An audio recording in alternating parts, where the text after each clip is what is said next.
So hey guys, and welcome back to Team Ethicsdk. Today I'm finally bringing you a new gameplay video from Black Ops 2. And I know I've been saying this before, but I'm really sorry that I'm not uploading more frequently. But unfortunately I've been kind of struggling with my accent, and I've not really been in the mood to record anything because I was just not satisfied with the way I talk and how the videos ended up sounding. Apart from that, I've not have enough space on my hard drive to record new gameplay, but I've recently cleared out around, I think, 180 gigabytes of storage. So I've just started recording some new gameplay. Unfortunately, I've been really unlucky today. I wanted to get you some really cool gameplay with a lot of kills and maybe even some cool score streaks and stuff like that, but I've just been so unlucky with the lobbies. First of all, I kept on entering games in progress, which was annoying as hell. In that, I'm gonna get back to that because that's actually what I want to talk about today. But also, I kept on getting into lobbies where people were voting for Rush and Studio and Hijacked and all those small maps that I really hate. I really don't think they're good for freefall, which is the game type I'm playing right now, because the spawns are really chaotic. Sometimes someone can spawn right in front of you or right behind you and stuff like that. So it's really difficult to kind of figure out where will people be, because the usual rules don't really apply to the small maps in freefall.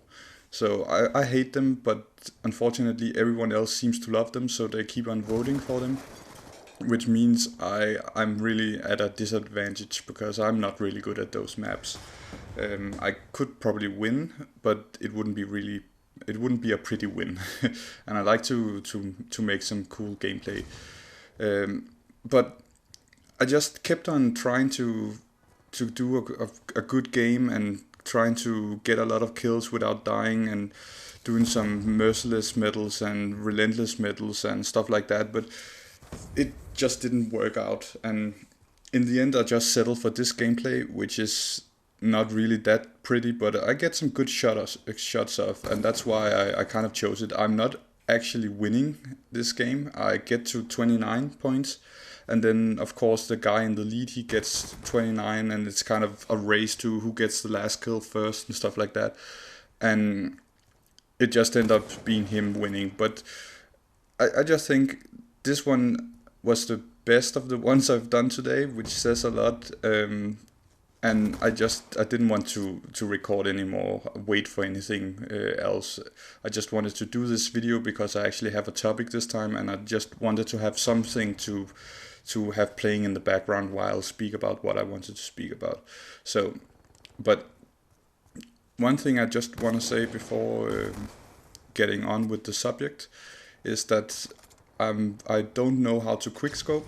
I'm really bad at doing it. Sometimes I get off a lucky shot or something like that because I just panic and squeeze the trigger. And in my mind, that's how you should use quickscoping. You shouldn't really look for confrontations where you will get into trouble and get people up close and use it as a shotgun. In my mind, you should really use quickscoping as a last resort when you kind of panic and you don't really have any other options because you're kind of caught in the middle of a transition from your secondary to your primary, or the other way around.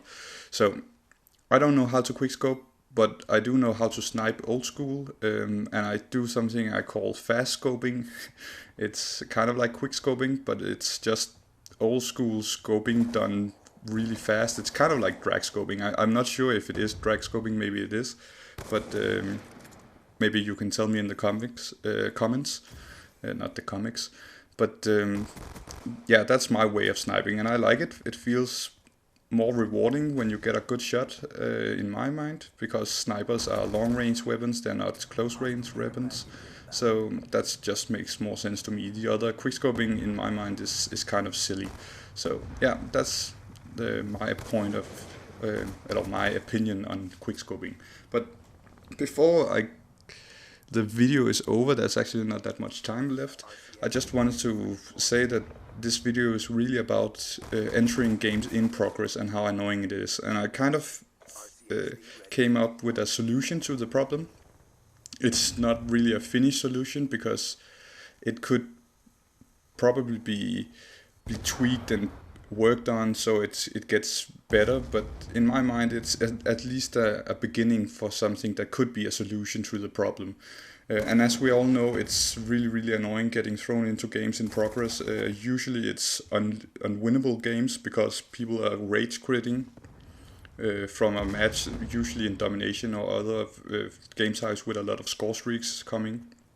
So it's annoying as hell, but my solution to the problem would be not really a ban, but it would be something of when you just start up your console and you start up the game and you start searching for the first lobby of the day, you should never get a game in progress. I don't know how the coding, the programming or something, all that works, but in my mind you shouldn't get a game in progress at your first try of searching.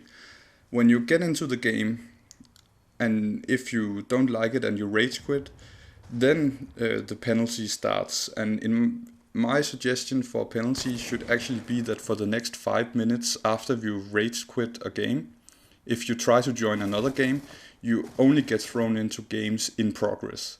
So that means if you rage quit and you try to join a game just afterwards or for the next 5 minutes, you will be thrown into maybe the exact same game or some other game in progress.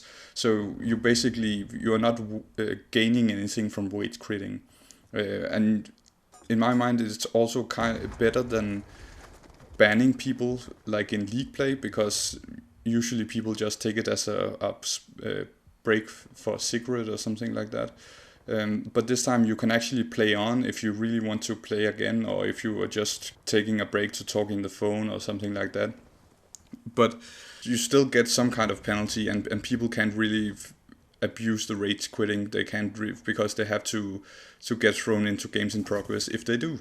So if you get this penalty and you rage quit and you have to wait 5 minutes, after the 5 minutes I think you should go back to not being able to go into a game in progress. Again, I don't know the programming, how easy this is to do, but that's just my thoughts about it. So, and maybe you could do something about if you keep on rage quitting, the period of which you get thrown into games in progress could go from 5 to 10 minutes, 20 minutes to 30 minutes, and maybe even like a 24-hour ban or something like that. But the root or the foundation of the idea is just that you get thrown into games in progress if you rage quit. So that's my thought about it. I hope you liked the video. Please remember to subscribe and like it. And as you can see, I did not win the game, and this guy who I'm not really sure if he's racist or if he's kind of trolling racist, but anyway, he has an Adolf Hitler face. So yeah, that's it for today. Ethics out.